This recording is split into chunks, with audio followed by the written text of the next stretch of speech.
کچھ لوگوں نے آ کر کے کہا کہ جاہل قاصر کو بھی معافی نہیں ہونا چاہیے، اس طرح جاہل مقصر کو معافی نہیں ہوا کرتی ہے اگر وہ جاہل بے مسئلہ ہو، جاہل بے حکم ہو یا جاہل بے شرط، اس کو طہارت کی شرط کا علم نہ ہو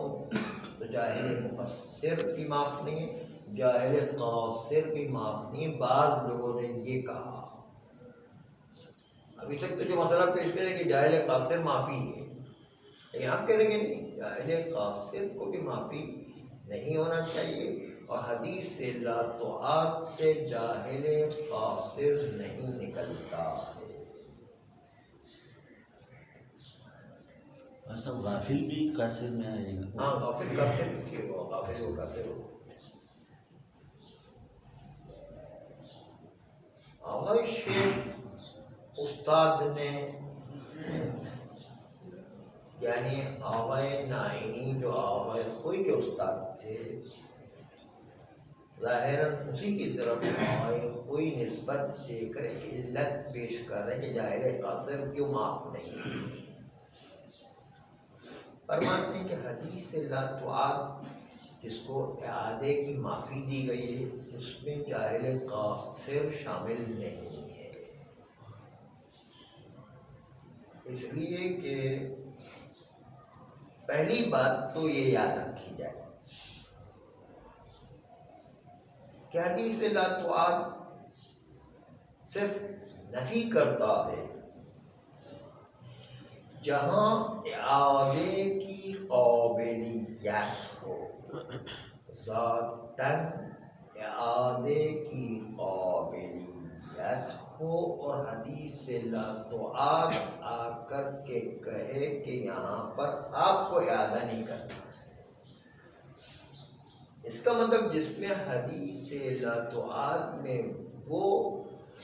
فرد اور وہ مورد شامل نہیں ہے کہ جہاں پر اعادے کی صلاحیت ہی نہیں، قابلیت ہی نہیں۔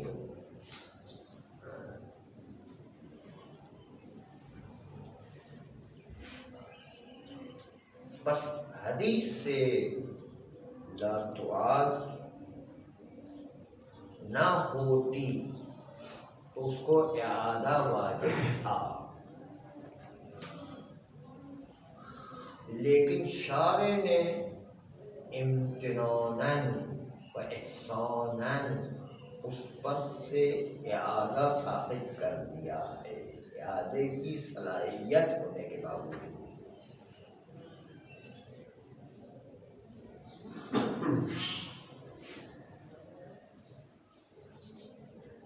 بدیہی بات ہے کہ اعادے کا امر صرف تصور کیا جا سکتا ہے اس جگہ پر کہ جہاں پر آدمی کے لیے کوئی طہارت کے بغیر کوئی اور امر اس پر واجب نہ ہو گیا ہو۔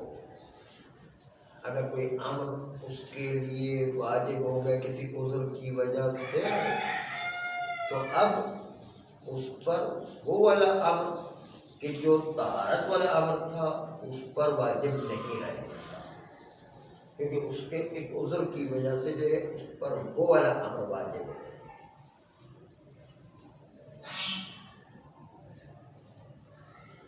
مثلا کوئی آدمی بیٹھ کر نماز پڑھتا، اس کے لیے کھڑے ہو کر نماز پڑھنے والا عذر موجود ہے، اس لیے وہ امر اس پر نہیں ہے، اس پر بیٹھ کر نماز پڑھنے والا امر ہے۔ بس امر بِإِعَادَہ اس آدمی کے لیے کھڑے ہو کر نماز پڑھنے کو اعادہ کہیں گے کہ جس کو بیٹھنے کی وجہ سے مجبوری نہ آ گئی ہو، تو پھر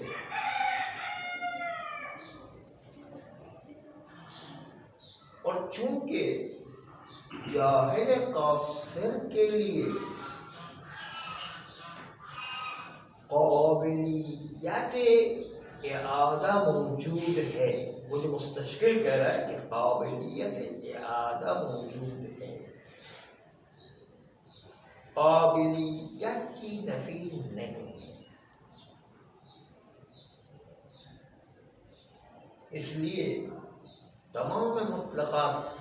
کہ جو اعادے کو کہہ رہے ہیں خود حدیث سے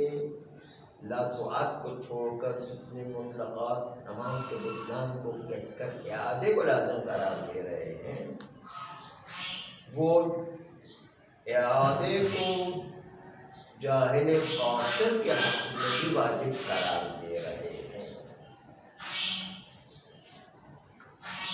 اور حدیث کی لا تعاد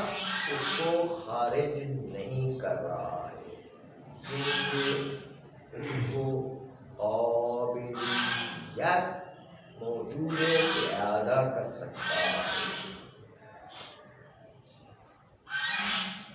لیکن ناسی وہ شخص تھا کہ جس میں قابلیت نہیں، کیونکہ ناسی کے لیے وہ یہی تھا کہ وہ انجام دیتے وقت ایک چیز شرائط میں سے بھول گیا اور شرائط کو بھول کر کے انجام دے رہا ہے، اس کے لیے قابلیت اعادہ نہیں ہے۔ یہ تھا ان لوگوں کا کہنا جو بعض لوگ کہتے ہیں کہ جاہل قاصر اور جاہل ناسی میں فرق ہے، ناسی کو معافی ہے، جاہل قاصر کو معافی نہیں ہے، کیونکہ جاہل قاصر میں اعادہ ہے، ناسی میں اعادہ نہیں۔ جواب دے کہ نہیں، جاہل قاصر میں بھی معافی ہے، اس لیے کہ جاہل اگر مکلف واقع ہے ٹھیک ہے، لیکن واقع کو بھی محدود کیا گیا کہ اس کے لیے تدارک کرنا ممکن ہو، اس کے لیے شرط طہارت کو تدارک کرنا ممکن نہیں تھا، اس لیے کہ وہ غافل تھا، اور جاہل قاصر اس کے لیے علم حاصل کرنا ممکن نہیں تھا، اس لیے جو ہے اس طرح ناسی کو معافی ہے، اس طرح جاہل قاصر کو بھی معافی ہوا کرتی ہے۔ صلی اللہ علیہ وسلم۔